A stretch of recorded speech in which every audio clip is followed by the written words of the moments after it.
Le rapport mondial 2017 sur la nutrition révèle entre autres points ceci: 2 milliards d'adultes sont obèses et souffrent de carences en micronutriments. Pire, avec l'augmentation du PIB dans un pays, le mal s'aggrave. Manger beaucoup étant différent de bien se nourrir. Si les raisons de cette malnutrition multiforme sont nombreuses, le défi d'investissement dans les politiques de nutrition est lui indexé. Pour le rapport, il faudrait investir un peu plus de 70 millions de dollars avant l'échéance 2025 pour freiner la sous-nutrition à l'échelle mondiale. Face à l'urgence, les responsables du mouvement Sun en appellent à l'implication du secteur privé.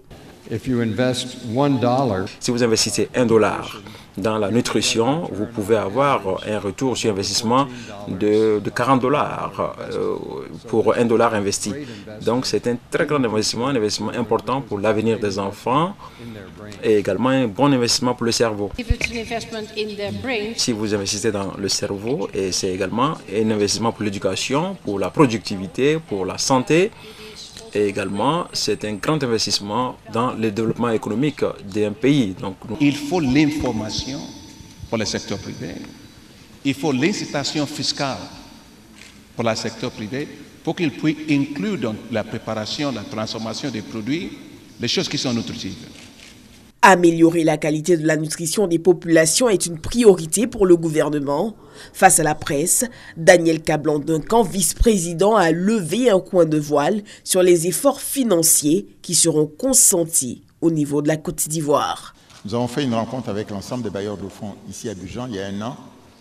Et disons que la décision unanime qui a été prise, c'est que le programme de la Côte d'Ivoire fait un montant de 266 milliards de francs CFA, dont 85% à financer par nos partenaires de développement et 15% à financer par la partie ivoirienne.